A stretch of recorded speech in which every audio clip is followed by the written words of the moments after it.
O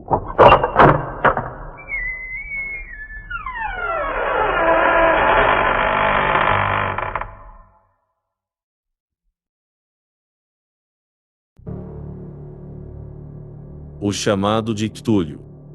1926. É concebível que tais grandes poderes ou seres tenham sobrevivido. Sobrevivido de um passado extremamente remoto, quando a consciência era provavelmente manifestada em formas e contornos surgidos muito antes do advento da espécie humana. Formas das quais somente a poesia e a lenda preservaram uma tênue memória e chamarão-nas de deuses, monstros, criaturas míticas das mais variadas espécies. Algernon Blackwood. E o horror na argila. A coisa mais misericordiosa do mundo, creio eu, é a incapacidade da mente humana em correlacionar todo o seu conteúdo. Vivemos numa plácida ilha de ignorância em meio a negros mares de infinito, e não está escrito pela providência que devemos viajar longe.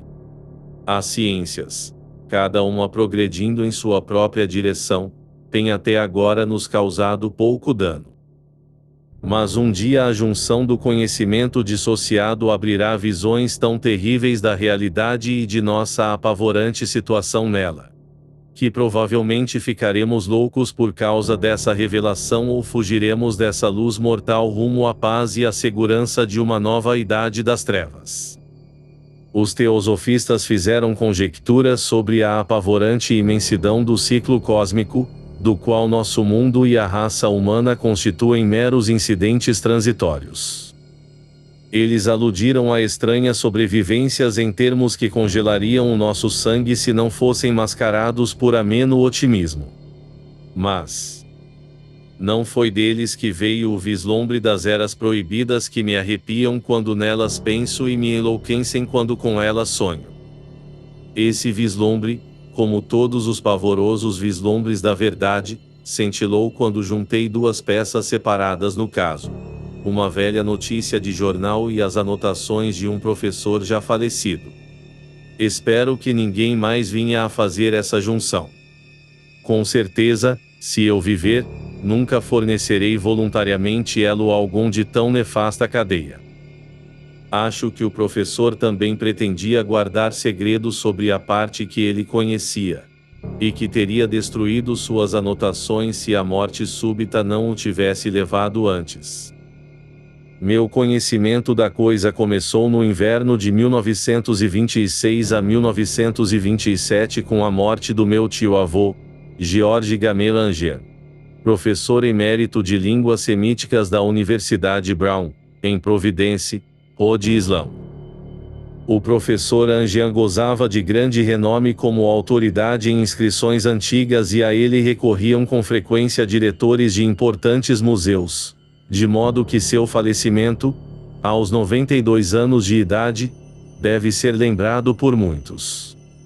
A nível local, esse interesse foi intensificado pela obscuridade da causa mortis.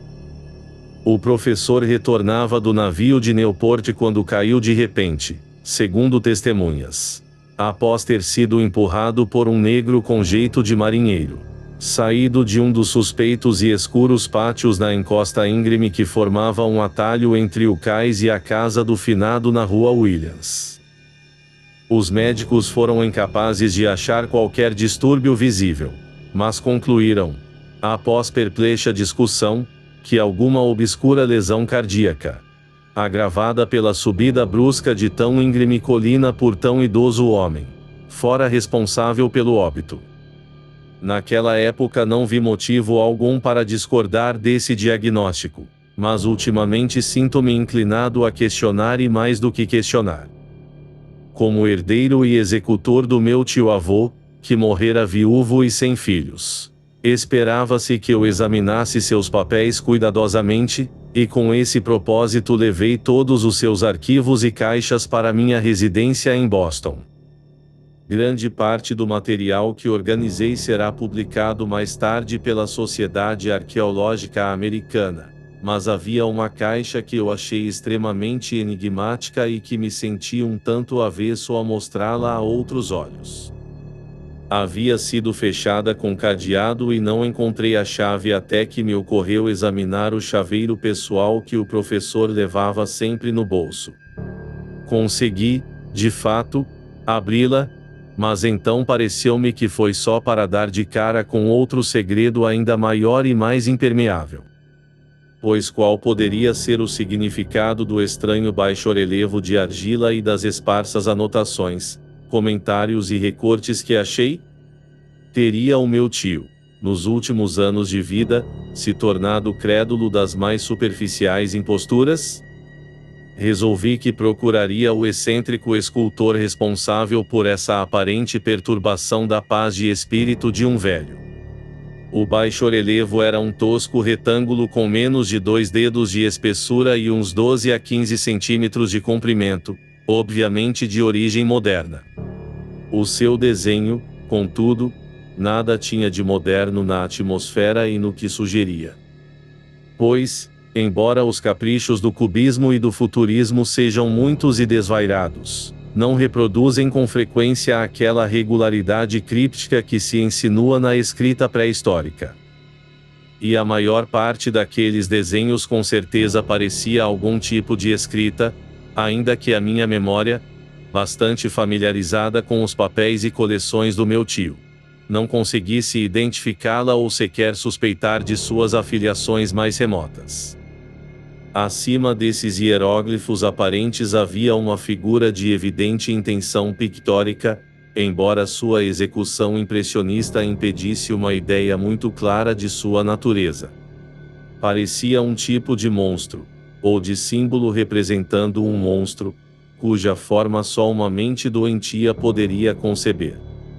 Se eu disser que minha algo extravagante imaginação lhe atribuía ao mesmo tempo os traços de um polvo, de um dragão e de uma caricatura humana, não estarei sendo infiel ao espírito da coisa. Uma cabeça polpuda e tentaculada encimava um corpo grotesco e escamoso dotado de asas rudimentares. Mas era o contorno geral do todo que chocava. Atrás da figura havia uma vaga sugestão de cenário de arquitetura ciclópica. Essa singularidade era acompanhada, além de uma pilha de recortes de jornal, por escritos com a caligrafia mais recente do professor Anger, sem qualquer pretensão a estilo literário. O que parecia ser o documento principal tinha por título Culto de Ctulio em letras de forma, para evitar a leitura incorreta de palavra tão inaudita. Esse manuscrito estava dividido em 2 seções. A primeira das quais intitulada 1925-Sonho e Interpretação do Sonho de H. A. Wilkus, Rua Thomas, 7, Providence, R. L. E a segunda, Narrativa do Inspetor John R. Lagrasse, Rua Bienville, 121, Nova Orleans, lá. Na reunião de 1908 da S. A. Notas do mesmo e relato do professor Webb. Todos os demais manuscritos eram notas breves, sendo algumas delas relatos de sonhos esquisitos de diferentes pessoas, citações de livros e revistas teosóficas principalmente de A Atlântida e A Perdida Lemúria de W. Scott Eliot ou ainda comentários sobre antiquíssimos e ainda remanescentes sociedades secretas e cultos proibidos, com referências a trechos de compêndios de mitologia e antropologia tais como O Ramo de Ouro, de James G. Frazer, e Culto às Bruxas na Europa Ocidental, de Miss Murray. Os recortes referiam-se basicamente a doenças mentais raras e surtos de alucinações coletivas na primavera de 1925. A primeira metade do manuscrito principal narrava uma história muito peculiar. Aparentemente no dia 1 grau de março de 1925, um moço magro, moreno, de aspecto neurótico e excitado, visitou o professor Angel trazendo consigo o singular baixo-relevo de argila, que estava então recente e úmido. Seu cartão trazia o nome de Henry Anthony Wilkes e meu tio reconhecera-o como o filho mais novo de uma excelente família que ele conhecia superficialmente, e que estivera estudando escultura na escola de desenho de Rhode Island e vivendo sozinho no edifício Fleur de Lis perto daquela instituição. Wilkes era um jovem precoce de reconhecido talento, porém grande excentricidade. E desde a infância despertara a atenção devido às histórias esdrúxulas e aos sonhos bizarros que tinha o hábito de contar.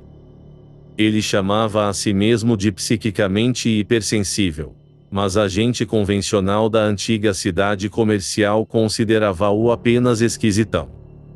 Sem nunca se misturar muito com os céus, gradualmente afastara-se do convívio social e só era conhecido de um pequeno grupo de estentas de outras cidades. Mesmo o Clube de Arte de Providence, ansioso por preservar seu conservadorismo, desistira de tê-lo entre seus membros.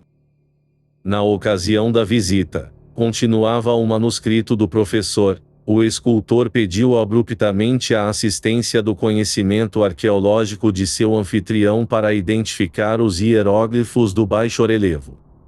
Falava de um jeito sonhador e afetado que denotava pose e alienação. E foi com certa rispidez que meu tio respondeu-lhe, pois a notória frescura do tablete indicava relação com tudo menos com arqueologia. A réplica do jovem Wilkes, que impressionou meu tio bastante para que este a recordasse e a registrasse textualmente, foi feita num tom fantasticamente poético que deve ter caracterizado toda a sua conversa e que desde então verifiquei ser bem próprio dele. Ele disse: realmente é novo, pois o fiz na noite passada durante um sonho que tive com cidades estranhas. E sonhos são mais antigos do que a cismarenta Tiro, a contemplativa esfinge ou a Babilônia dos jardins suspensos.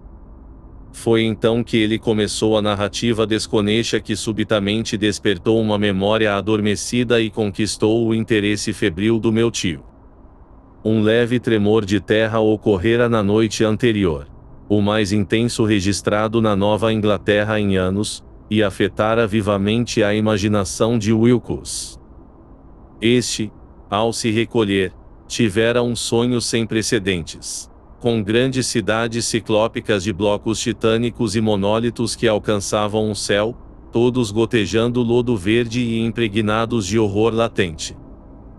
Hieróglifos cobriam as paredes e colunas, e de algum ponto indeterminado, abaixo, vinha uma voz que não era uma voz, e sim uma sensação caótica que só a fantasia poderia transmudar em som, mas que ele tentou traduzir num amontoado quase impronunciável de letras, Túlio Frag.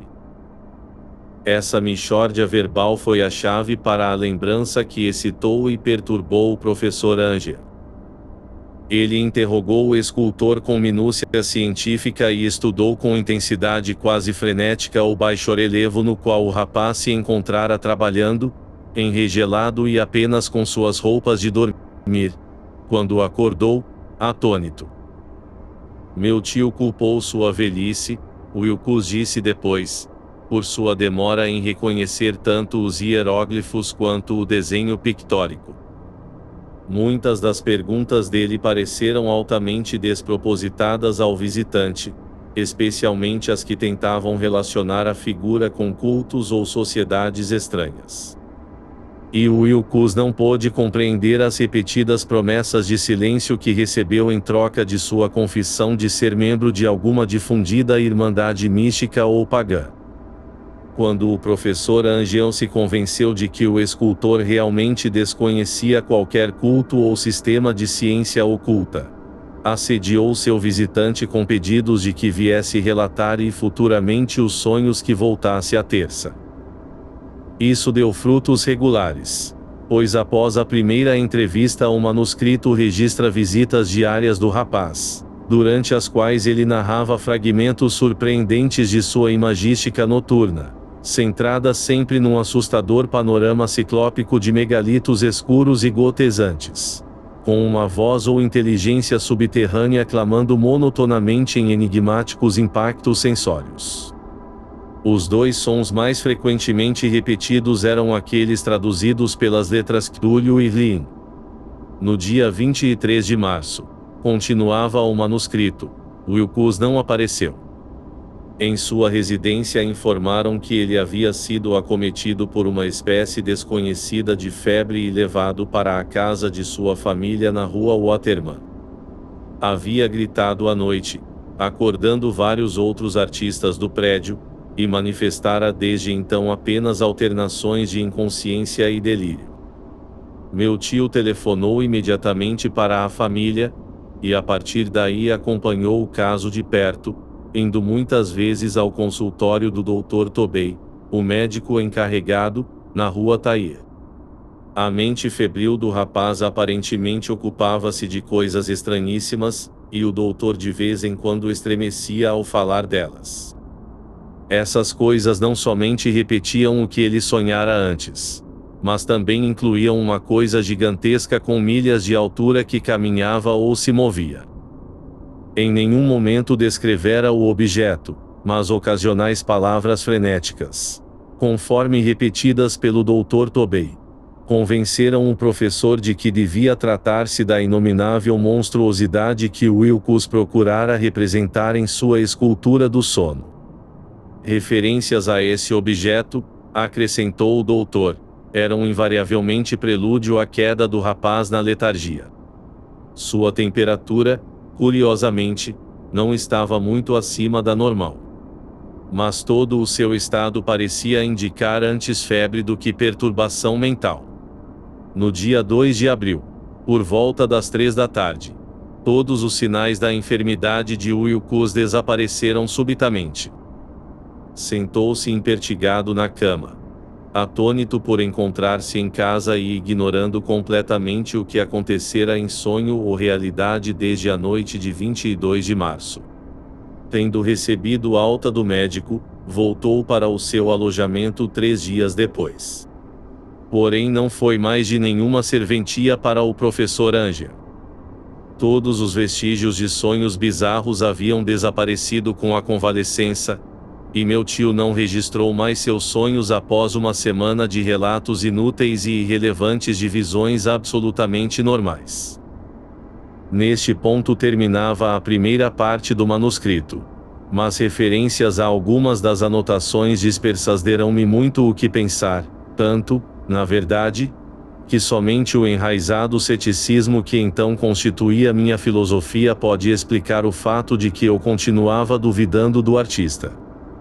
As anotações em questão eram aquelas que descreviam os sonhos de várias pessoas durante o mesmo período em que o jovem Wilkes tivera as suas estranhas visões. Meu tio, ao que parece, havia rapidamente organizado um esquema prodigiosamente amplo de investigação entre quase todos os amigos que podia interrogar sem impertinência, pedindo-lhes relatos de seus sonhos de todas as noites e datas de quaisquer visões incomuns a partir de certo dia. A receptividade ao seu pedido parece ter variado. Mas ele deve ter recebido, no mínimo, mais respostas do que um homem normal poderia dar conta sem uma secretária.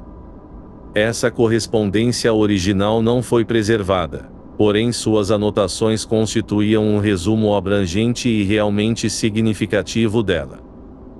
As pessoas comuns da sociedade e do mundo dos negócios, o tradicional sal da terra da Nova Inglaterra, deram um resultado quase completamente negativo. Embora casos esparsos de impressões noturnas desagradáveis mas indefinidas apareçam aqui e ali, sempre entre 23 de março e 2 de abril, o período de delírio do jovem Wilkes. Os homens de ciência não foram afetados em grau muito maior, apesar de 4 casos de descrição vaga sugerirem vislumbres fugazes de paisagens estrambóticas, e de um caso mencionar certo pavor de algo anormal. Foi dos artistas e poetas que as respostas pertinentes vieram. E tenho certeza de que o pânico teria se restaurado se eles tivessem podido comparar as anotações. Como eu não tinha as cartas originais, Meio que suspeitei que o compilador houvesse feito perguntas tendenciosas ou organizado a correspondência em concordância com o que ele havia latentemente resolvido ver. Por essa razão continuei a achar que Wilkes, tendo tomado conhecimento das informações que o meu tio possuía, estivera pregando uma peça no veterano cientista. Essas respostas de Stentas contavam uma história perturbadora. Entre 28 de fevereiro e 2 de abril uma grande proporção deles havia sonhado com coisas bizarras. Sonhos cuja intensidade era incomensuravelmente maior durante o período do delírio do escultor. Cerca de um quarto das respostas falava de cenas e de sons que nada diferiam dos que Wilkes descrevera, e alguns desses sonhadores confessaram um medo agudo da coisa gigantesca e inominável visível no final. Um dos casos, que a anotação descreve com particular ênfase, era seríssimo. O indivíduo em questão, um arquiteto de grande renome, inclinado à teosofia e ao ocultismo, foi acometido de loucura violenta na data da crise do jovem Wilkes, e expirou vários meses mais tarde após gritar incessantemente que o salvassem das garras de uma besta que escapara do inferno. Se o meu tio tivesse se referido a esses casos por nome e não apenas por número, eu teria tentado obter alguma corroboração e feito alguma investigação pessoal. Do jeito que estava, consegui localizar somente os poucos missivistas. Todos estes, no entanto, confirmaram as anotações plenamente.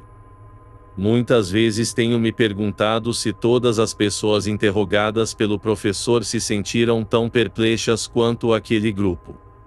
Sorte deles nunca terem recebido explicação nenhuma. Os recortes de jornal, como já disse, mencionavam casos de pânico, manias e excentricidades ocorridos durante o período em questão. O professor Angel deve ter empregado um escritório especializado na coleta de recortes, pois o número de artigos era tremendo, e as fontes espalhavam-se por todo o planeta.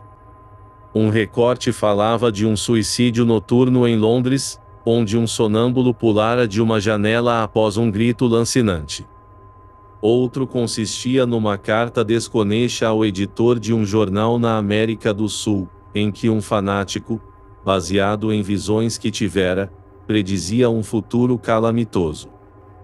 Um despacho da Califórnia descrevia uma colônia de teosofistas envergando em massa túnicas brancas à espera de certo glorioso advento que nunca chegava, ao passo que notícias da Índia falavam reservadamente sobre graves tumultos nativos por volta do fim de março.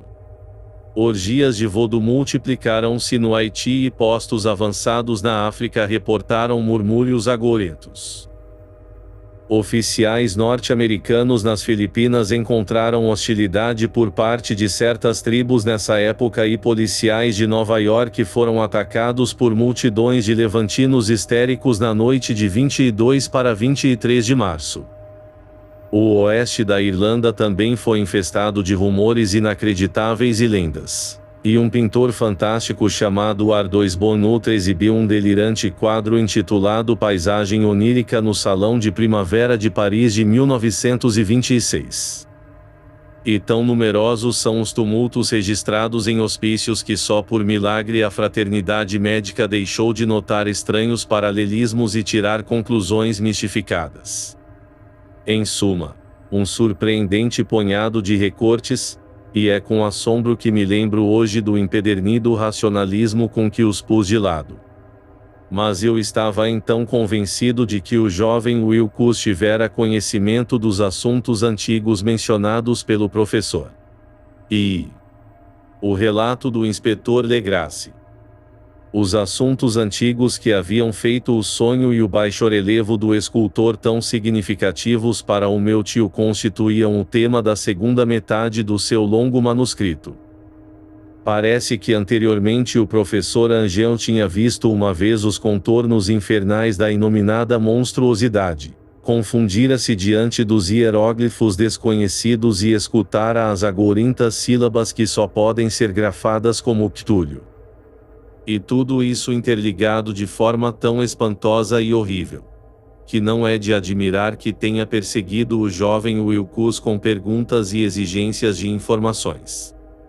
Essa prévia experiência ocorrera em 1908, 17 anos antes, quando a Sociedade Arqueológica Americana realizou seu encontro anual em St. Louis. O professor Anger, como convinha a alguém de sua autoridade e realizações, tivera um papel proeminente em todas as deliberações, e foi um dos primeiros a serem abordados por diversos leigos que aproveitaram a oportunidade para fazer perguntas e pedir opinião de peritos sobre certos problemas. O principal desses leigos, que em breve se tornaria o foco de interesse de toda a reunião, foi um homem de meia-idade e aparência convencional que tinha viajado desde Nova Orleans para obter certa informação especial impossível de obter de qualquer fonte local. Seu nome era John Raymond Legrasse e sua profissão era a de inspetor de polícia. Trazia com ele a razão de sua visita, uma grotesca, repulsiva e aparentemente antiquíssima estatueta de pedra cuja origem não conseguia determinar. Não se deve imaginar que o inspetor Legrasse tivesse o menor interesse em arqueologia. Ao contrário, seu desejo de esclarecimento era movido por considerações puramente profissionais. A estatueta, ídolo, fetiche ou o que quer que fosse, fora capturada alguns meses antes nas florestas pantanosas do sul de Nova Orleans durante uma batida policial num suposto culto de voodoo. E tão singulares e medonhos eram os ritos ligados à peça, que a polícia de imediato percebeu que dera de cara com um culto sinistro totalmente desconhecido para eles e infinitamente mais diabólico que o mais negro dos círculos africanos de voodoo. Sobre a sua origem, além das histórias esdrúxulas e inacreditáveis arrancadas aos membros capturados, absolutamente nada pode ser descoberto. Daí a ansiedade da polícia por qualquer conhecimento de coisas antigas que pudesse ajudá-la a identificar o símbolo aterrador e, através dele, descobrir a fonte daquele culto. O inspetor Legrasse não estava de forma alguma preparado para a sensação que a sua intervenção causou. Um simples olhar ao objeto fora suficiente para lançar os homens de ciência ali reunidos num estado de tensa excitação. E eles não perderam tempo em se amontoar ao redor dele para encarar de perto a diminuta imagem cuja profunda estranheza e aparência de antiguidade genuína e abismal indicavam panoramas arcaicos ainda por revelar. Nenhuma escola conhecida de escultura animara aquele terrível objeto, e no entanto séculos, até milênios pareciam gravados em sua bassa e esverdeada superfície de pedra não identificada. A imagem, que foi finalmente passada devagar de mão em mão para exame mais atento e cuidadoso, tinha entre 15 e 18 centímetros de altura e era de elaborado artesanato. Representava um monstro vagamente antropóide, mas com uma cabeça semelhante à de um polvo e cujo rosto era uma massa de tentáculos, de corpo escamoso com aspecto elástico, prodigiosas garras nas patas dianteiras e traseiras, e asas longas e estreitas atrás. Essa coisa, que parecia imbuída de assustadora e natural malignidade, tinha uma corpulência algo entumecida e estava agachada ameaçadoramente sobre um bloco retangular ou pedestal coberto de caracteres indecifráveis. As pontas das asas tocavam a beirada traseira do bloco. O assento ocupava o centro e as compridas e recurvadas garras das patas traseiras dobradas sobre si mesmas, agarravam a beirada dianteira e estendiam-se por um quarto da altura do pedestal. A cabeça cefalópode estava inclinada para a frente, de modo que as extremidades dos tentáculos faciais varriam as costas das maciças patas dianteiras que agarravam os joelhos dos membros traseiros. O aspecto geral era anormalmente vívido, e ainda mais sutilmente assustador pelo fato de sua origem ser totalmente desconhecida. Embora sua vasta, espantosa e incalculável antiguidade fosse inegável. A estatueta não apresentava ligação com nenhum tipo de arte pertencente à mocidade da civilização, ou, na verdade, a qualquer época.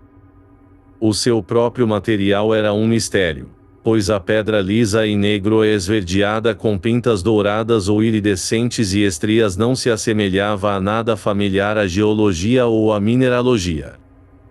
Os caracteres ao longo da base eram igualmente intrigantes, e nenhum dos cientistas ali presentes, apesar de representarem metade do conhecimento mundial nesse campo, teve a menor noção sequer da mais remota filiação linguística deles. Tal como o tema e o material, esses caracteres pertenciam a alguma coisa horrivelmente distante e alheia à humanidade como a conhecemos. Algo que sugeria de forma assustadora antigos e profanos ciclos de vida dos quais nosso mundo e nossas concepções não fazem parte. No entanto, enquanto os vários cientistas balançavam a cabeça e admitiam-se derrotados perante o enigma trazido pelo inspetor, havia na reunião um homem a quem pareceram estranhamente familiares aquelas monstruosas forma e escrita, e que então falou com certa hesitação do pouco que sabia a respeito. Ele era o falecido William Channing Webb, professor de antropologia na Universidade de Princeton e explorador de considerável renome. O professor Webb participara, 48 anos antes, de uma expedição à Groenlândia e à Islândia em busca de inscrições rúnicas, que não conseguiu achar. E ao percorrer a costa oeste da Groenlândia havia encontrado uma singular tribo de esquimós degenerados cuja religião, uma curiosa forma de culto ao diabo, provocou-lhe calafrios com sua repelência e deliberada sede de sangue. Tratava-se de um credo do qual os outros esquimós pouco sabiam, e que só mencionavam com estremecimentos de horror, dizendo que vinha de eras terrivelmente antigas, anteriores à criação do mundo. Além de ritos inenarráveis e sacrifícios humanos, havia alguns esquisitos rituais hereditários dirigidos a um supremo diabo ancião ou Tornazuk, dos quais o professor Wemby fizera uma cuidadosa transcrição fonética com a ajuda de um idoso Angenkok ou bruxo sacerdote, grafando os sons em caracteres romanos o melhor que pode. Porém, o que mais interessava era o fetiche que esse culto idolatrava e em torno do qual dançavam quando a aurora boreal lambia os picos gelados. Segundo declarou o professor, tratava-se de um tosco baixo relevo de pedra que compreendia uma figura medonha e algumas inscrições crípticas. E, até onde podia afirmar, coincidia, nos aspectos essenciais, com a coisa bestial que se tornara centro das atenções na reunião. Essas informações, recebidas com assombro e emoção pelos presentes à reunião, foram ainda mais emocionantes para o inspetor Legrasse, que imediatamente começou a assediar o seu informante com perguntas. Tendo anotado e transcrito um ritual oral entre os sectários brejeiros que seus homens haviam prendido, pediu ao professor que procurasse lembrar o melhor que pudesse das sílabas anotadas entre os esquimós diabolistas. Seguiu-se então uma exaustiva comparação de detalhes e um momento de boquiaberto silêncio, quando tanto o detetive quanto o cientista concordaram na identidade virtual da frase comum aos dois ritos infernais tão distantes um do outro como se pertencessem a mundos diferentes. O que, essencialmente, tanto os bruxos esquimós quanto os sacerdotes brejeiros da Louisiana entoavam aos seus ídolos era algo semelhante ao que vai abaixo, sendo as divisões entre palavras supostas por analogia com as quebras tradicionais na frase quando cantada em voz alta. PH inclui MGLW na Fictúlio Lian Uga na Guftag. Nesse ponto Legrasse levava vantagem sobre o professor Wemby, pois vários dos seus prisioneiros mestiços haviam repetido o que celebrantes mais velhos haviam dito sobre o significado dessas palavras. Esse texto dizia mais ou menos o seguinte: na sua casa em Rlin, Túlio morto espera sonhando. Então, em resposta às urgentes solicitações de todos, o inspetor Legrasse narrou, tão detalhadamente quanto possível, sua experiência com os idolatras dos pântanos, contando uma história à qual pude ver que o meu tio atribuía enorme importância. Fazia lembrar os sonhos mais desvairados dos mitômanos e teosofistas, além de revelar um grau surpreendente de imaginação cósmica, que nunca se esperaria entre aqueles marginais e párias da sociedade. No dia 1 de novembro de 1907 chegara à polícia de Nova Orleans um chamado frenético da região de pântanos e lagoas ao sul.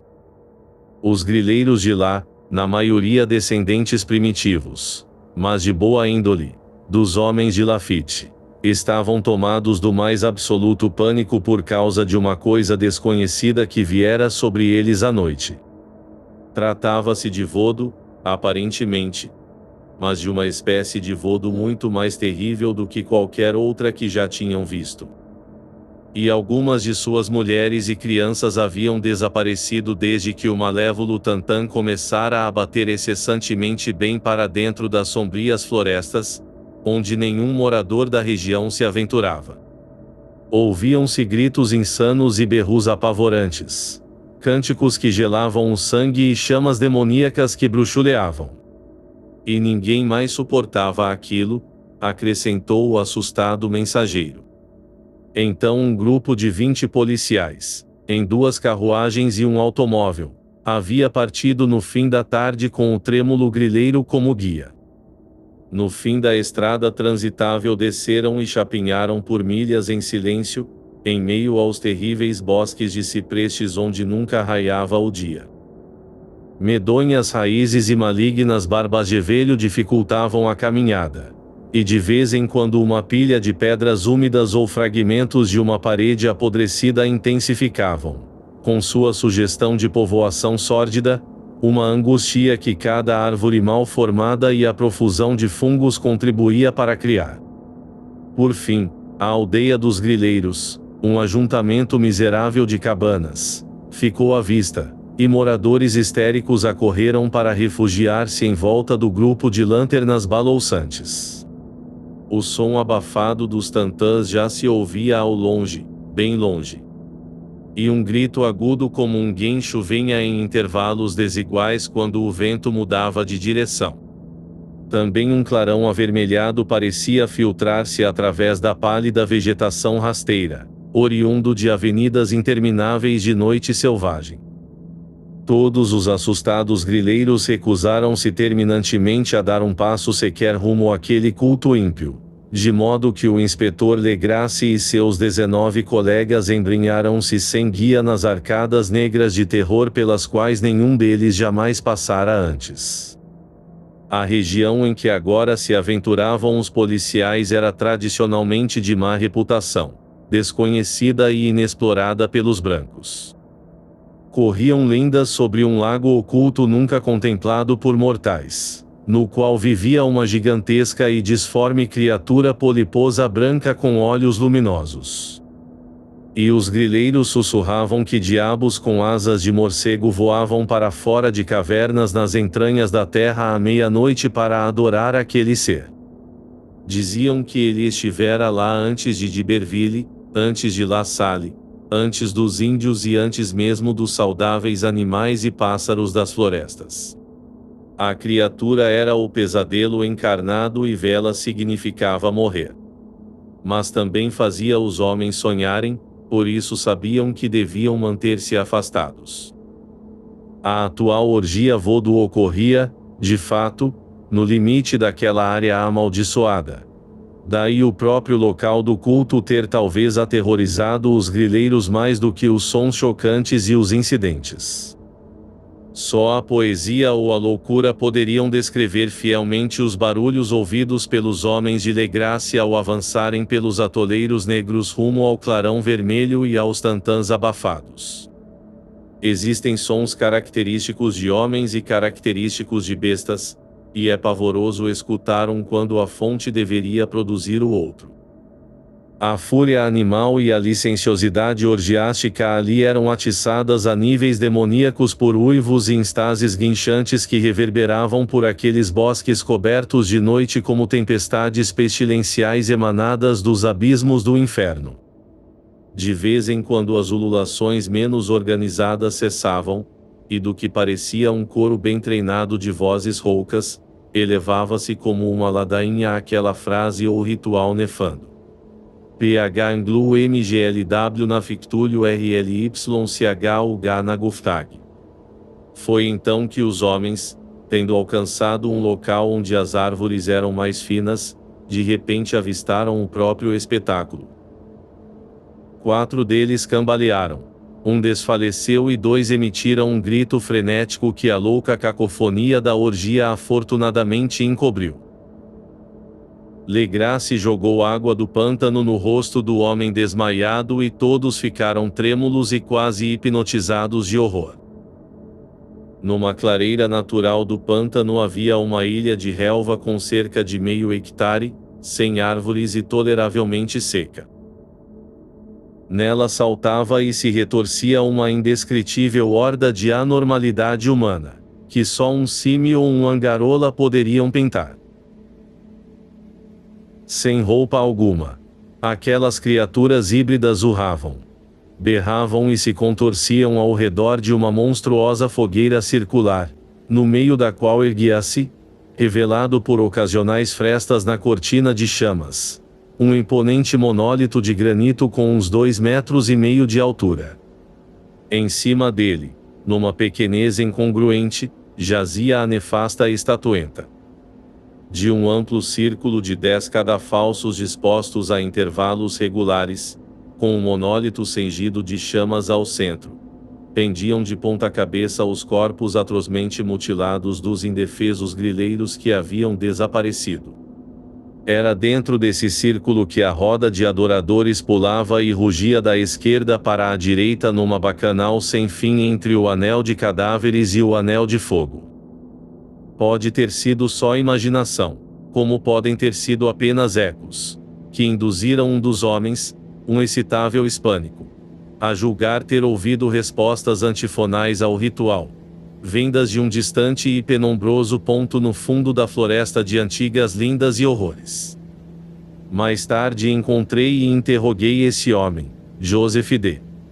Galvez, que mostrou ter uma imaginação delirante.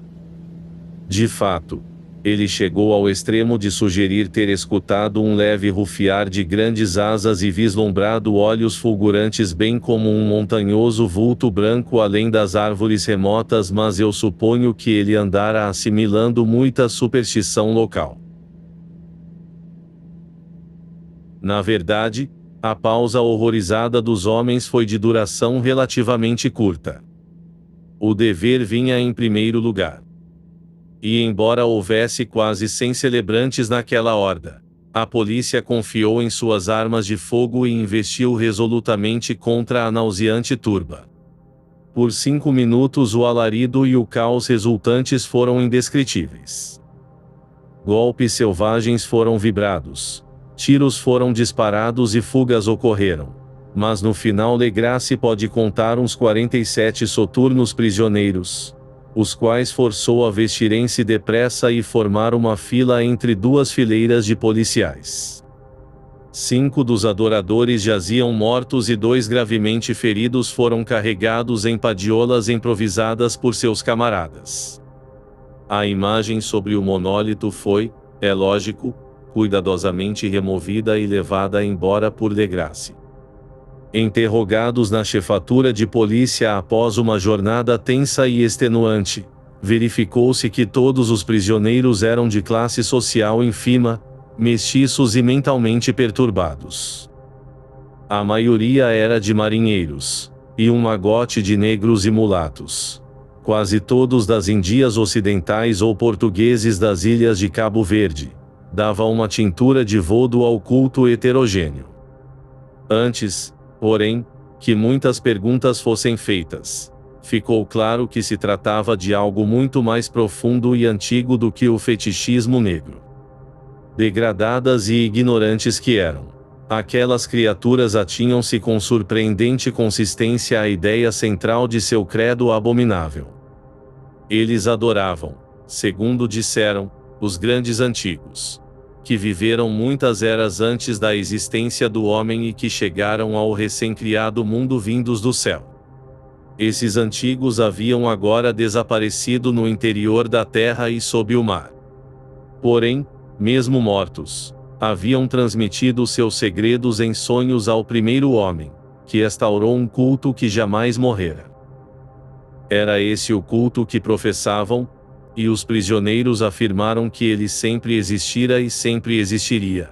Oculto em distantes locais desertos e sombrios por todo o mundo, até o tempo em que o sumo sacerdote Cthulhu, de sua escura morada na poderosa cidade de Hlin, sob as águas do mar, se levantasse e pusesse de novo a terra sob seu domínio. Um dia ele chamaria, quando as estrelas estivessem prontas, e o culto secreto estaria sempre à espera para libertá-lo. Até lá, nada mais seria dito. Havia um segredo que nem a tortura poderia extrair. A humanidade não estava de forma alguma sozinha entre os seres conscientes da Terra, pois formas saíam das trevas para visitar os poucos fiéis. Mas esses não eram os grandes antigos. Nenhum homem jamais vira os antigos. O ídolo esculpido representava o grande Cthulhu, mas ninguém poderia dizer se os outros eram ou não exatamente como ele. Ninguém era capaz hoje em dia de ler a antiga escrita, porém as coisas eram transmitidas por tradição oral.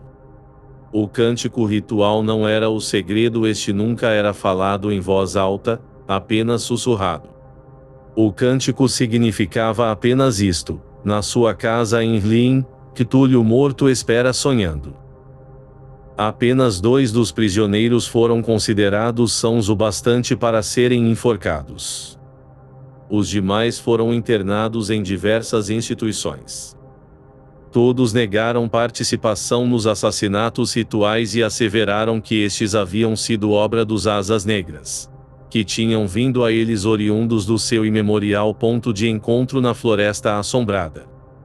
Mas desses misteriosos aliados nenhum relato coerente pode ser obtido.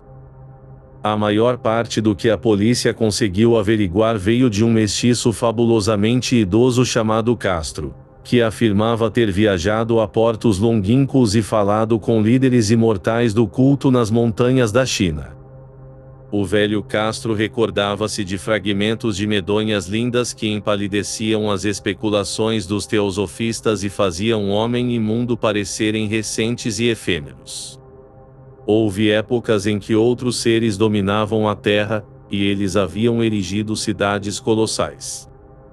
De acordo com o que os chineses imortais lhe haviam dito, vestígios desses seres podiam ainda ser encontrados nas rochas ciclópicas em ilhas do Pacífico.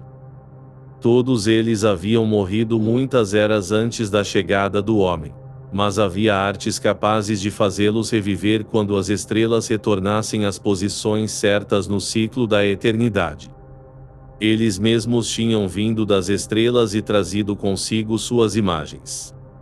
Esses grandes antigos, prosseguiu Castro, não se compunham inteiramente de carne e ossos.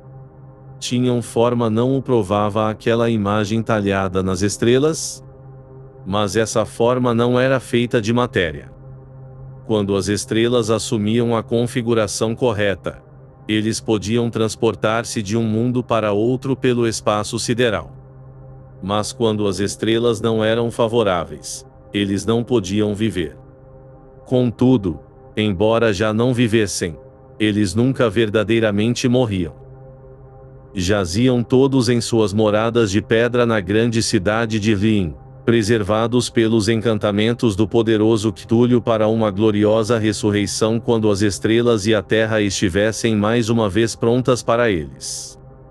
Chegado esse tempo, porém, alguma força exterior precisaria liberar seus corpos. Os encantamentos que os preservavam intactos também os impediam de fazer o movimento inicial, e tudo o que podiam fazer era ficar despertos nas trevas e meditar, enquanto milhões de anos se escoavam. Sabiam de tudo o que acontecia no universo, pois comunicavam-se por telepatia. Mesmo naquele instante conversavam em suas tombas. Quando, após infindáveis eras de caos, o primeiro homem surgiu, os grandes antigos falaram aos mais sensíveis dentre eles, dando forma aos seus sonhos, pois só assim sua linguagem conseguia alcançar as mentes carnosas dos mamíferos. Em seguida, sussurrou Castro, aqueles primeiros homens formaram um culto ao redor de pequenos ídolos que os grandes lhes haviam mostrado. Ídolos trazidos de estrelas sombrias na noite dos tempos. Aquele culto jamais morreria até que as estrelas ficassem propícias de novo. E então os sacerdotes secretos tirariam o grande Cthulhu da sua tomba para que este fizesse reviver os seus súditos e retomasse o seu domínio sobre a terra. O tempo seria fácil de reconhecer, pois por essa época a humanidade já teria se tornado como os grandes antigos, livres, selvagens, além do bem e do mal, ignorando leis e preceitos morais, com todo mundo gritando, matando e farreando em meio à feroz alegria. Então os antigos, libertados, ensinariam novas formas de berrar e matar e farrear com alegria desenfreada. E toda a terra se inflamaria num holocausto de êxtase e liberdade. Até lá, cabia ao culto, mediante ritos apropriados, manter viva a memória daqueles procedimentos antediluvianos e prefigurar a profecia da volta deles. Em priscas eras homens eleitos haviam falado com os sepultados antigos em sonhos, mas então algo acontecera, a grande cidade de pedra de Vlim, com seus monólitos e sepulcros, afundara sob as ondas, e as águas profundas, repletas do único mistério primordial que nem o pensamento pode atravessar, haviam interrompido o intercâmbio espectral. Mas a memória nunca morreu, e os sumos sacerdotes diziam que a cidade emergiria de novo quando as estrelas se alinhassem corretamente. Então vieram das profundezas da terra os seus espíritos negros, boloretos e trevosos, cheios de rumores ancestrais colhidos em cavernas sob esquecidos leitos oceânicos. Mas deles o velho Castro não ousou falar muito. Calou-se apressadamente, e não houve persuasão ou sutileza capaz de extrair mais informações sobre o assunto. Curiosamente, evitou também mencionar o tamanho dos antigos. A respeito do culto, afirmou crer que sua sede ficava nos desertos inacessíveis da Arábia, onde Irem, a cidade dos pilares, sonha oculta e intacta. Não tinha relação com os cultos de bruxaria europeus e, exceto por seus membros, era virtualmente desconhecido. Nenhum livro jamais aludiu diretamente a ele.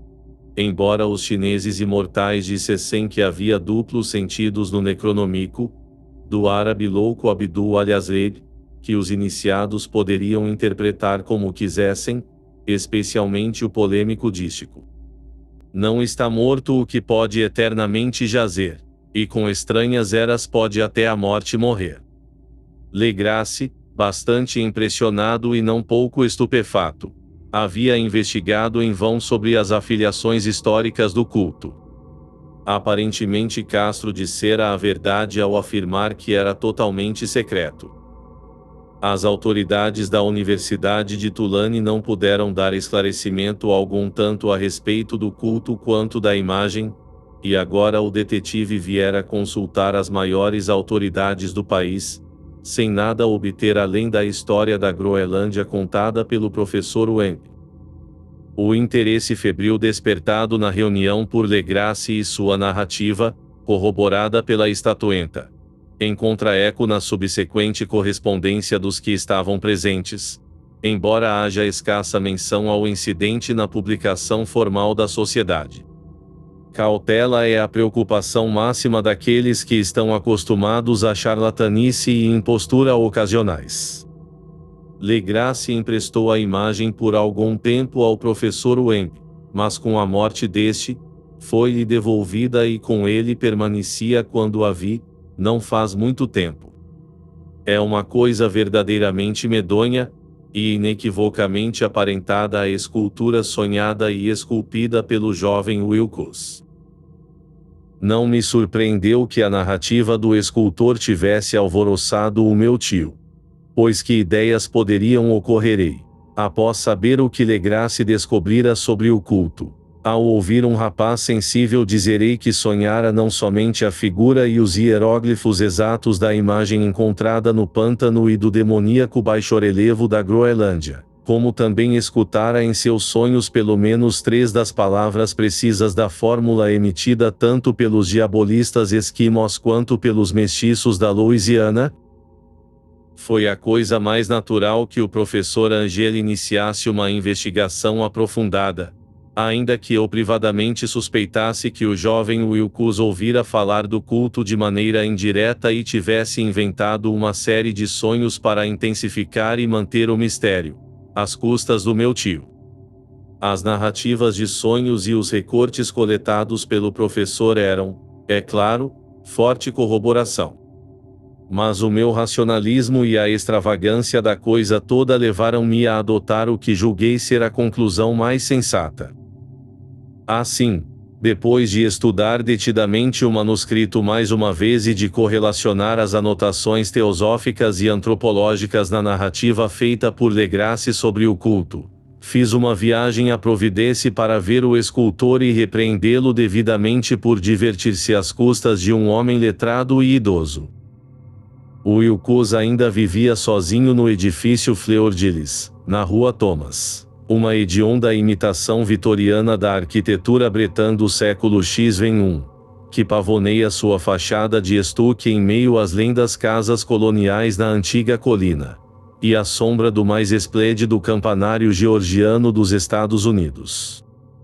Encontrei-o trabalhando em seus aposentos, e de imediato constatei, a julgar pelas suas peças espalhadas, que seu talento era de fato profundo e original. Acredito que um dia ele será aclamado como um dos grandes decadentistas, pois cristalizou na argila e um dia refletirá no mármore os pesadelos e fantasias que Arthur Machen evoca na prosa e Clark Aston Smith torna visível no verso e na pintura. Moreno, franzino e de aspecto algo desleixado, ele se voltou languidamente ao me ouvir bater à porta e, sem se levantar, perguntou-me a que vinha. Quando eu lhe disse quem eu era, ele demonstrou certo interesse. Pois meu tio despertara-lhe a curiosidade ao investigar seus sonhos estranhos, embora nunca tivesse explicado a razão do seu interesse. Eu tampouco expliquei, mas procurei sutilmente fazer com que se abrisse comigo. Em pouco tempo fiquei convencido da sua absoluta sinceridade, pois falou nos sonhos de um modo inequívoco. Os sonhos e o resíduo subconsciente deles haviam influenciado profundamente a sua arte, e ele me mostrou uma estátua mórbida cujos contornos quase me fizeram estremecer com a força de seu poder de negra evocação. Não se lembrava de ter visto o original daquilo, exceto no seu próprio baixo-relevo onírico, mas os contornos haviam se formado extensivelmente sob suas mãos. Era, sem dúvida, o vulto gigantesco que ele entrevira no seu delírio. Deixou claro nada saber sobre o culto secreto, salvo o que o infatigável interrogatório do meu tio deixara escapar. E de novo me esforcei por imaginar algum modo pelo qual ele pudesse ter recebido as estranhas impressões. Falou de seus sonhos num modo estranhamente poético, fazendo-me ver com assustadora nitidez a úmida cidade ciclópica de lodosa pedra verde cuja geometria, ele enfatizou singularmente, estava toda errada e escutar com apavorada expectativa a evocação incessante e quase mental oriunda do subterrâneo da terra, Cthulhu Frag, Cthulhu Entag. Essas palavras tinham feito parte daquele ritual macabro que falava do morto Cthulhu à espera, sonhando, na sua tomba de pedra em Hlin, e sente-me profundamente abalado, apesar do meu racionalismo. Eu tinha certeza de que Wilkes ouvira falar no culto por acaso, mas logo se esquecera dele em meio à massa de suas leituras e imaginação igualmente bizarras. Mais tarde, em virtude da impressionabilidade do moço, a lembrança achara expressão subconsciente em sonhos, no baixo relevo e na medonha estátua que eu agora via, de modo que sua impostura sobre o meu tio fora totalmente inocente. O rapaz, ao mesmo tempo meio afetado e ligeiramente mal educado, não era do tipo que eu jamais poderia vir a gostar.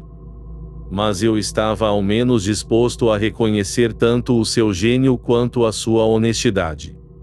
Despedi-me dele amigavelmente, desejando-lhe todo o sucesso que seu talento promete.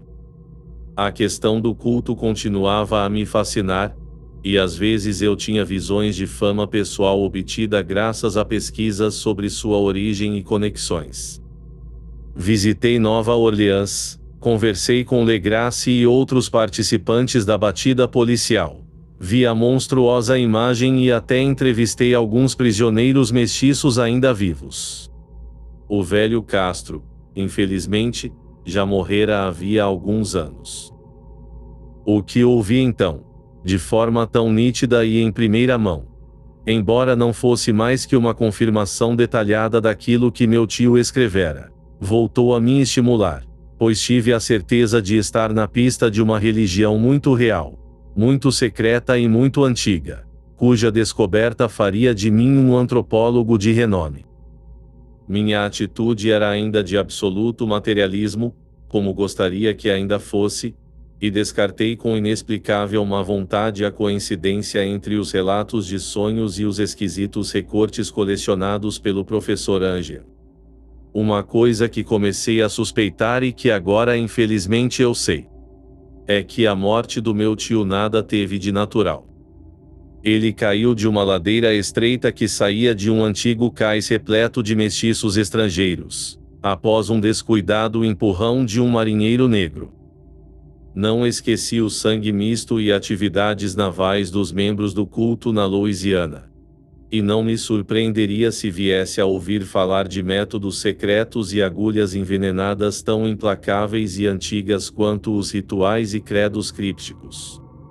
É verdade que Legrasse e seus homens foram deixados em paz. Mas na Noruega, um certo homem do mar, que viu coisas, morreu.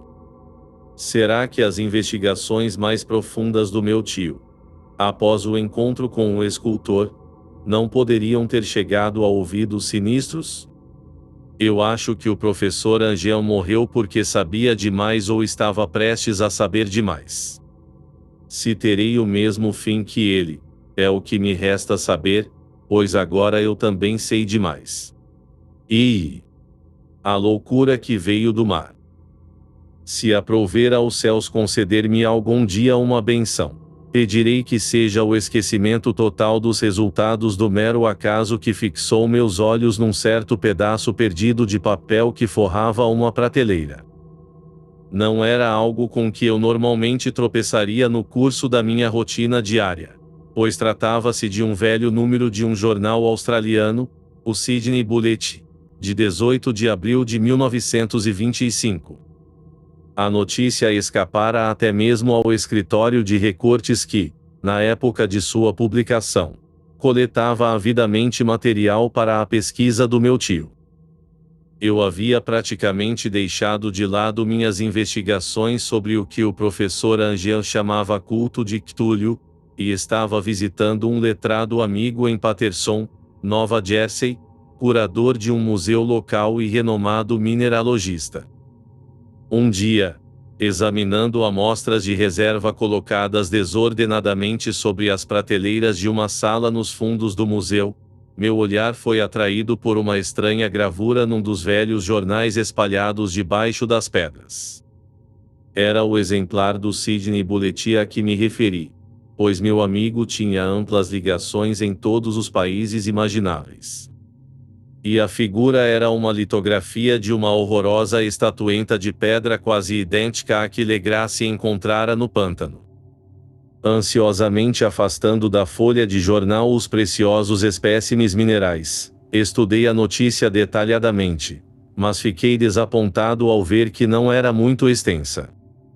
O que sugeria, no entanto, era de imensa importância para minha investigação algo desalentada, e rasguei cuidadosamente o recorte a fim de empreender ação imediata.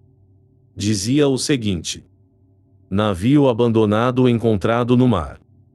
Vigilante chega rebocando iate neozelandês armado e avariado. Encontrados a bordo um sobrevivente e um morto. História de batalha desesperada e mortes em alto mar.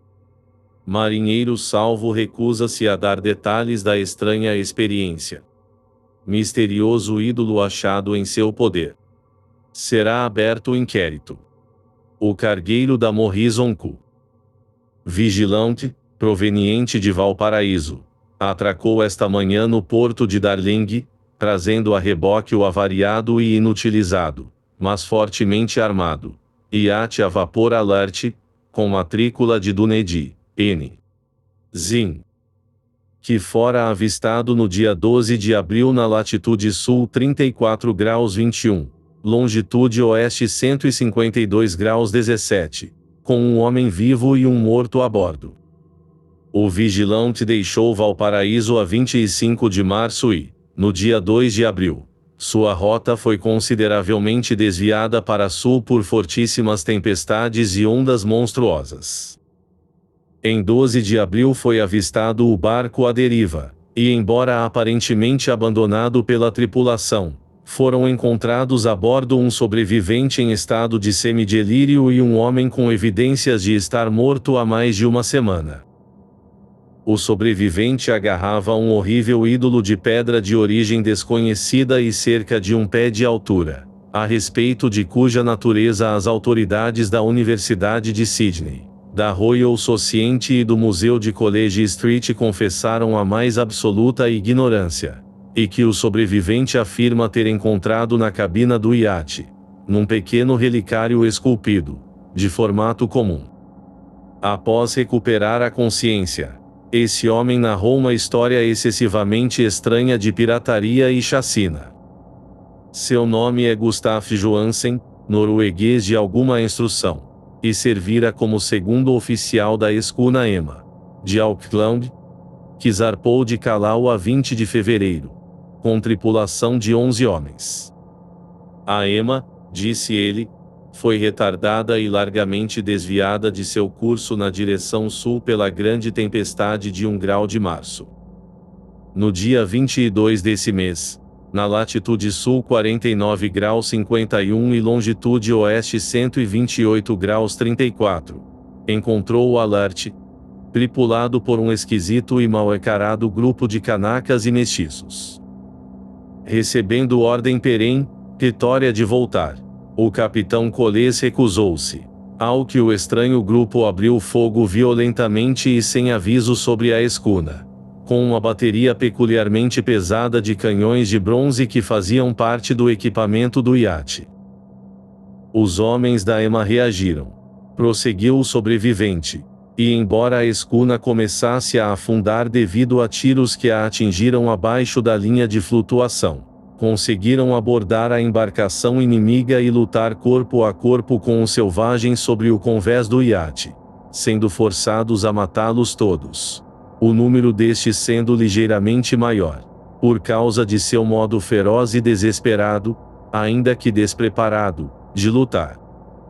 3 homens da Emma, incluindo o capitão Coles e o primeiro oficial Green, foram mortos, e os 8 restantes, sob comando do segundo oficial Johansen, prosseguiram viagem no iate capturado, seguindo na direção original a fim de constatar se havia alguma razão para a ordem de retornar que tinham recebido. No dia seguinte, ao que parece, desembarcaram numa pequena ilha, embora não conste a existência de ilha alguma naquela parte do oceano. 6 homens morreram em terra, ainda que Johansen seja estranhamente reticente sobre essa parte da história, limitando-se a afirmar que caíram num abismo rochoso. Parece que mais tarde ele e um companheiro voltaram ao iate e tentaram prosseguir viagem, mas foram atingidos pela tempestade do dia 2 de abril. A partir desse dia até seu resgate no dia 12, o homem se lembra de pouca coisa, e não se recorda sequer de quando William Briden, seu companheiro, morreu. A morte de Briden não revela causa aparente e provavelmente deveu-se a choque emocional ou exposição contínua às intempéries.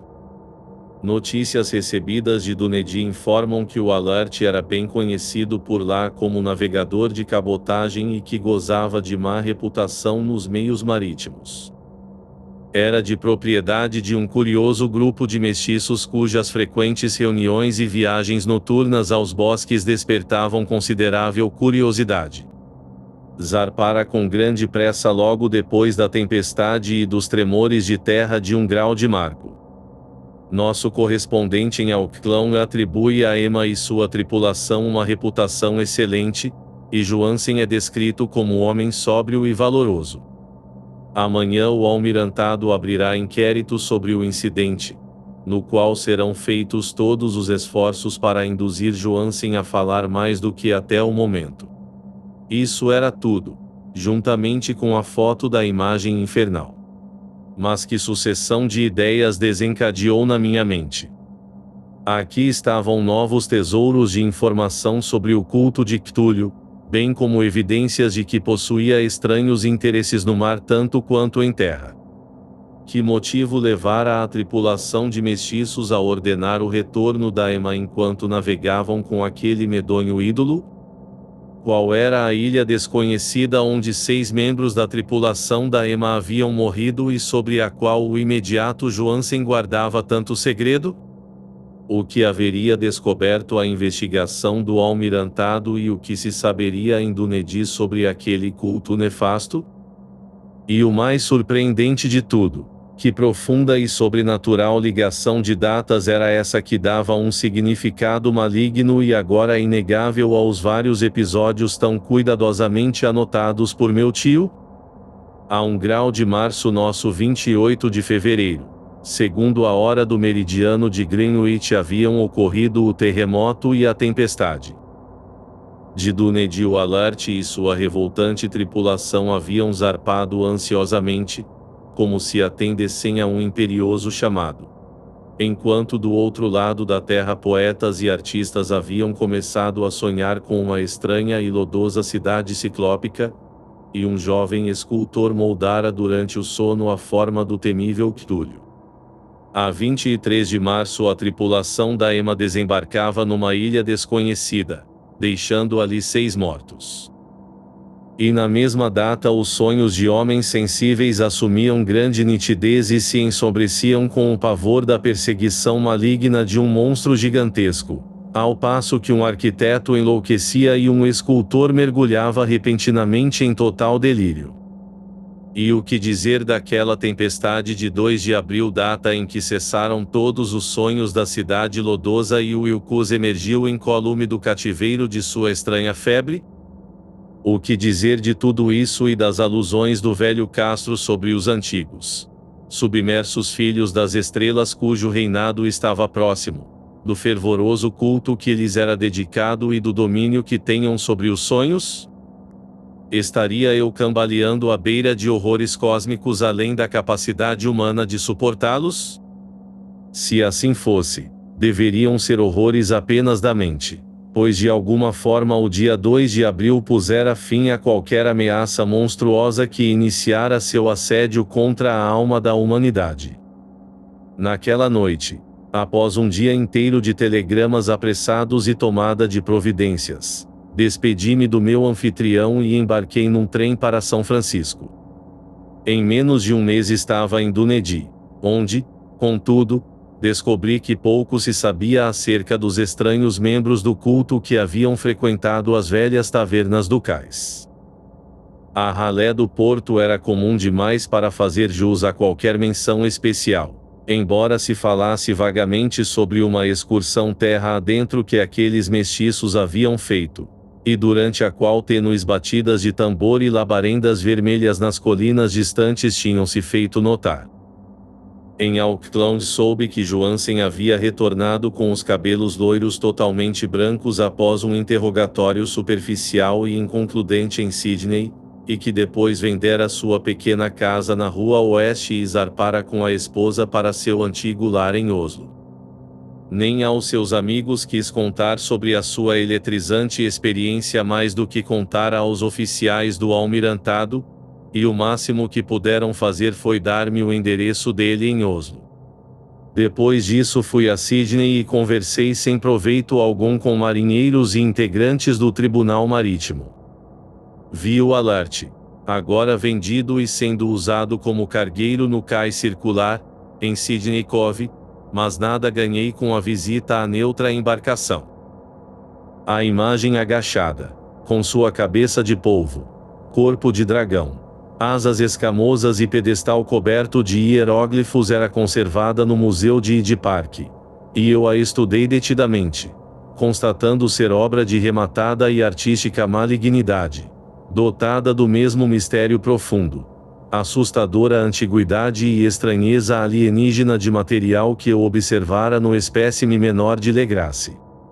O curador me contou que os geólogos consideravam-na um monstruoso enigma, pois juravam não haver no mundo rocha igual àquela. Então me lembrei, com um calafrio, do que o velho Castro dissera a Legrasse sobre os primordiais grandes, tinham vindo das estrelas, trazendo consigo suas imagens. Abalado por uma revolução mental como nunca experimentara antes, resolvi visitar o imediato Johansen em Oslo. Embarcando rumo a Londres, mal cheguei lá e tomei imediatamente um navio para a capital norueguesa, onde desembarquei em um dia de outono nos bem cuidados cais à sombra do Egeberg. O endereço de Johansen, segundo apurei, ficava na cidade velha do rei Harold a Hardrada, o bairro que manteve vivo o nome de Oslo durante os séculos em que a capital mascarou-se sob o nome de Cristiânia.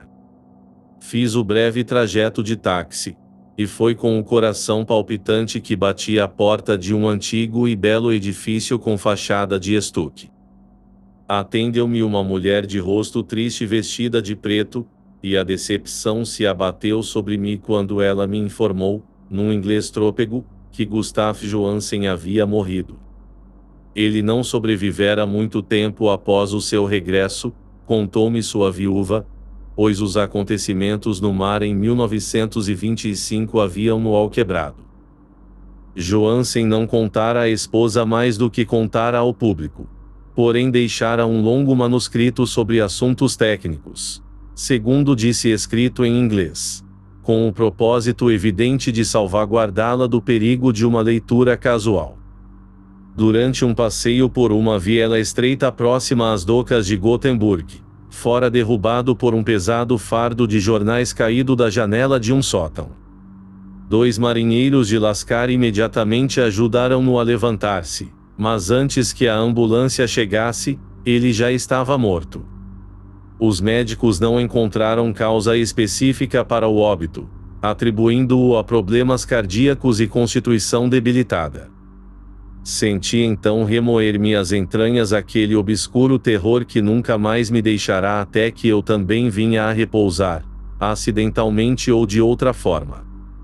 Tendo persuadido a viúva de que minha ligação com os assuntos técnicos de seu marido davam-me direito ao manuscrito, levei o documento comigo e comecei a lê-lo no navio de volta a Londres.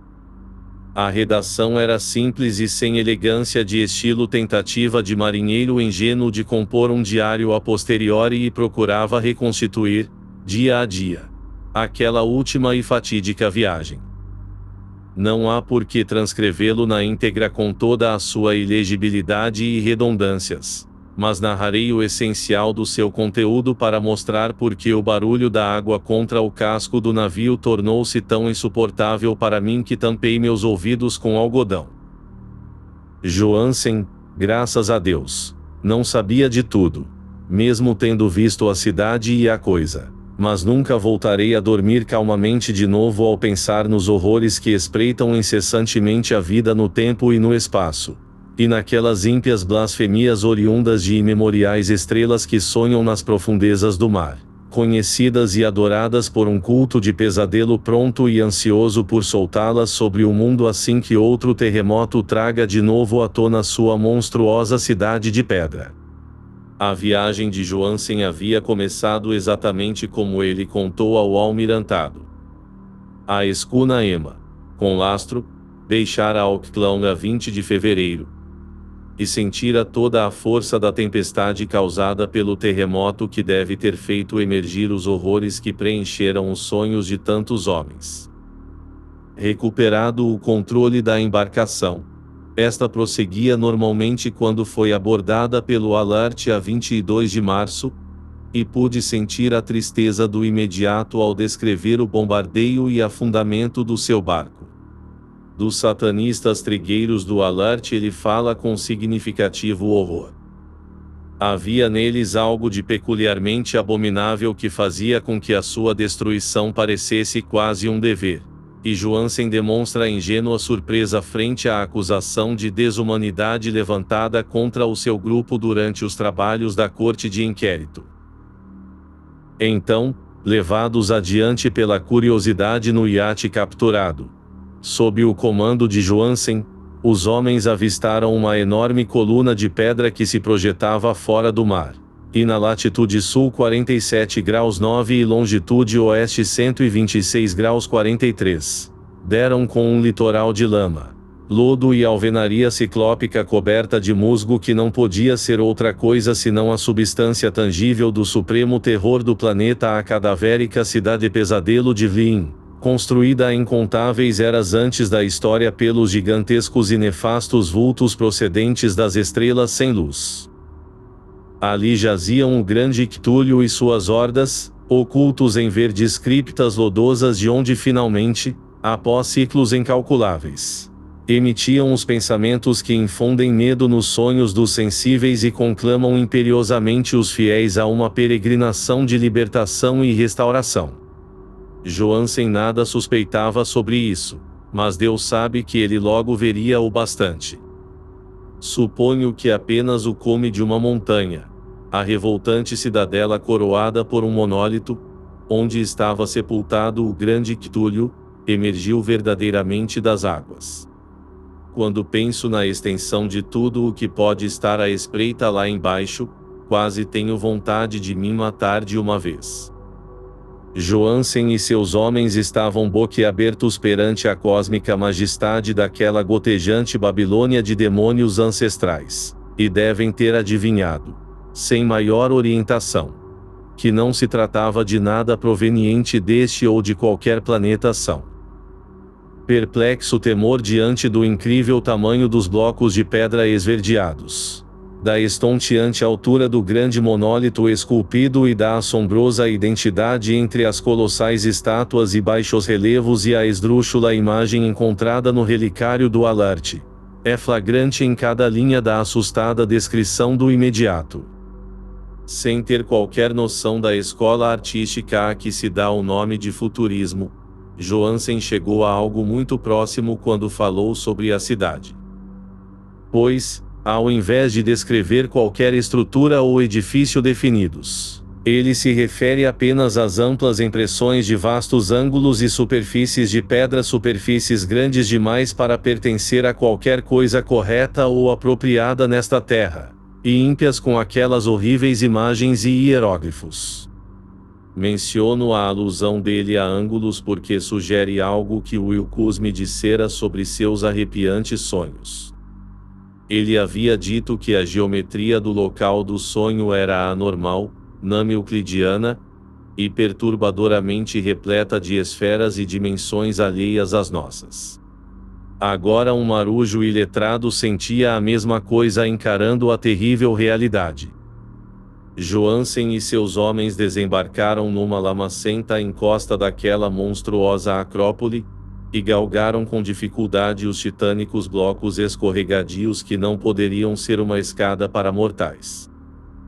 No céu, o próprio sol parecia distorcido quando visto através do miasma polarizador que subia daquela perversão encharcada de mar, E uma serpenteante ameaça e suspense pareciam espreitar de soslaio naqueles insanamente ilusórios ângulos de rocha talhada, onde um segundo olhar mostrava concavidade após o primeiro ter mostrado convexidade. Algo muito próximo ao pavor já sobreviera a todos os exploradores antes que coisa mais definida do que pedra, lodo e algas fosse vista. Cada um deles teria fugido se não temesse a zombaria dos demais, e foi com entusiasmo mínimo que procuraram em vão, como se veria alguma pequena lembrança para levar consigo. Foi Rodrigues, o português, que galgou o pé do monólito e gritou o que havia encontrado. Os demais seguiram-no e olharam cheios de curiosidade a imensa porta esculpida com o já familiar baixo relevo da lula ao dragão. Segundo Johansen, era como uma enorme porta de celeiro. E todos julgaram ser uma porta devido ao dintel, umbral e batente ornamentados em volta, embora não conseguissem determinar se era plana como um alçapão ou oblíqua como uma porta externa de porão. Como Wilkes diria, a geometria daquele lugar era toda errada. Não se podia ter certeza de que o mar e a terra fossem horizontais, daí a posição relativa de tudo o mais parecer fantasmagoricamente variável. Briden empurrou a pedra em diversos lugares, sem resultado. Em seguida Donovan tateou delicadamente as beiradas, pressionando cada ponto em separado. Escalou interminavelmente a grotesca cornija de pedra, isto é, diríamos escalar se a coisa não fosse mesmo horizontal, enquanto os homens se perguntavam, atônitos, como alguma porta no universo poderia ser tão vasta. Então, muito devagar e suavemente, o painel de meio hectare de extensão pôs-se a ceder para dentro na parte de cima, ao que puderam constatar que estava equilibrada. Donovan deslizou ou de alguma forma propulsou-se para baixo ou ao longo do batente e veio juntar-se aos companheiros, e todos assistiram à estranha recessão do portal monstruosamente esculpido. Naquela fantasia de distorção prismática, ele se movia anomalamente em sentido diagonal, subvertendo todas as regras da matéria e da perspectiva. A abertura era negra, de uma escuridão quase palpável.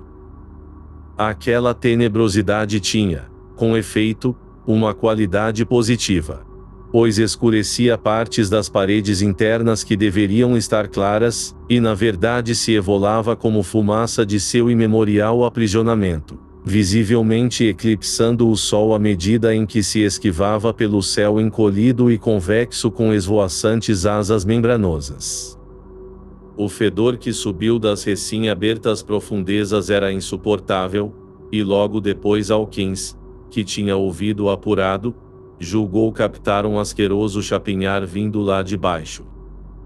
Todos ficaram atentos, e continuavam atentos quando aquilo assomou babosamente à vista e, às apalpadelas, espremeu sua gelatinosa imensidão verde através da passagem negra para fora, ganhando o ar contaminado daquela peçonhenta cidade de loucura.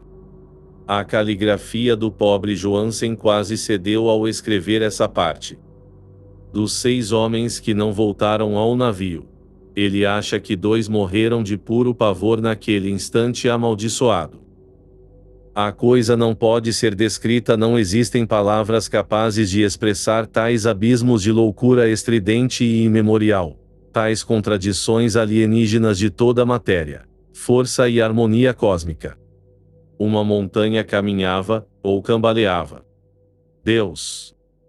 Não admira que do outro lado da terra um grande arquiteto enlouquecesse e o pobre Wilkes delirasse de febre naquele instante telepático. A criatura dos ídolos, o verde e pegajoso rebeto das estrelas, despertara para reclamar o que era seu. As estrelas estavam novamente alinhadas, e o que um culto milenar falhara em fazer por fé, um bando de marinheiros inocentes fizera por acaso.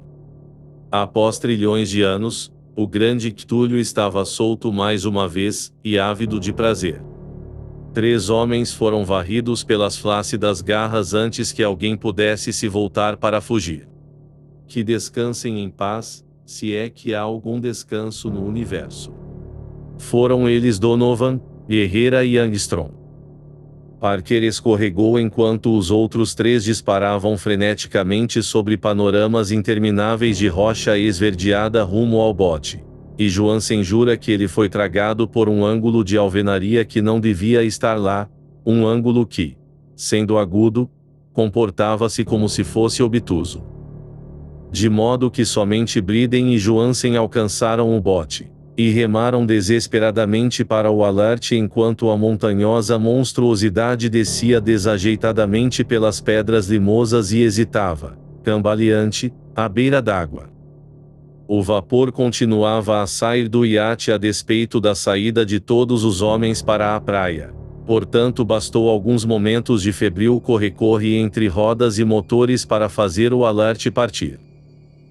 Lentamente, em meio aos horrores distorcidos daquele indescritível e infernal cenário, o iate começou a singrar as águas mortíferas, enquanto sobre as pedras lavradas daquela praia sepulcral que não pertencia a este planeta, a coisa titânica vinda das estrelas espumava e vozeava como Polifemo praguejando contra o navio de Odisseu em fuga. Então, mais ousado que o lendário Ciclope, o grande Ctúlio deslizou oleosamente para dentro d'água e começou a perseguir o iate, erguendo ondas com suas braçadas de potência cósmica. Briden olhou para trás e enlouqueceu, com ocasionais acessos de riso, até que a morte foi encontrá-lo certa noite na cabina, enquanto Johansen errava pelo convés a delirar. Mas Johansen ainda não se rendera. Sabendo que a coisa alcançaria facilmente o alerte antes que o vapor atingisse a pressão máxima, optou por uma saída desesperada, regulando o motor para a velocidade total. Correu como um raio ao convés e reverteu o timão. O mar cobriu-se de remoinhos e espuma, e enquanto o vapor subia cada vez mais, o valente norueguês dirigiu a nave contra a abominação gelatinosa que o perseguia erguendo-se das imundas ondas espumantes como o castelo de popa de um galeão demoníaco. A medonha cabeça de polvo com tentáculos retorcendo-se chegava quase à altura do gurupés do resoluto iate, mas Johansen prosseguiu inabalavelmente. Houve um estouro como o de uma bexiga arrebentando. O derrame de uma nojeira lamacenta como a que jorra de um peixe-lua partido. Um fedor como de 1000 sepulturas abrindo-se de chofre e um som que o cronista negou-se a registrar. Por um instante o barco foi emporcalhado por uma nuvem verde, acre e cegante, e logo depois havia apenas um empeçonhado fervilhar a ré, onde Deus do céu. A espalhada plasticidade daquele inominável rebento sideral estava nebulosamente recompondo-se na sua execrável forma original, distanciando-se cada vez mais à medida em que o alerte ganhava a velocidade de seu vapor ascendente. Isso foi tudo. Depois disso Johansen limitou-se a contemplar o ídolo na cabina e a providenciar comida para si e para o maníaco risonho do seu lado. Não tentou navegar depois daquela façanha, pois a experiência como que lhe esvaziara a alma.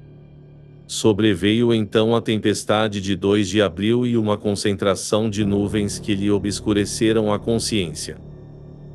Teve uma sensação de turbilhão espectral por líquidos golfos de infinito, de jornadas estupefacientes através de universos giratórios numa cauda de cometa, e de mergulhos histéricos das profundezas do inferno até a lua e da lua de volta às profundezas do inferno. Tudo isso animado por um coro gargalhante dos deuses ancestrais, disformes e hilários, e dos zombeteiros demônios do Tártaro, verdes e com asas de morcego. Saído desse sonho veio o socorro o vigilão, a corte do almirantado, as ruas de Dunedin e a longa viagem de volta ao lar, a velha casa às margens do Egebe. Não podia falar nada, tê-lo-iam julgado louco. Ele haveria de escrever o que sabia antes que a morte chegasse, mas era necessário que sua esposa de nada desconfiasse. A morte viria como uma benção se ao menos obliterasse as lembranças. Esse foi o documento que eu li, e que então coloquei na caixa de metal junto com o baixo-relevo e os papéis do professor Anger. A eles acrescentarei este meu relato traço prova da minha sanidade, no qual reuni as peças de algo que, espero, nunca mais ninguém volte a decifrar. Vi tudo o que o universo pode conter de horror, e depois disso até mesmo os céus primaveris e as flores de verão serão veneno para mim. Mas não creio que minha vida será longa.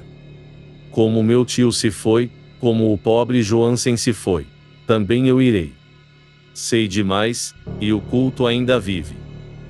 Túlio também vive ainda, acredito, naquele precipício de pedra que o vem abrigando desde a infância do sol. Sua amaldiçoada cidade tornou a afundar, pois o vigilante percorreu aquela região após a tempestade de abril. Mas seus adoradores na terra ainda urram, saltam e matam ao redor de ídolos sobre monólitos em locais ermos e solitários.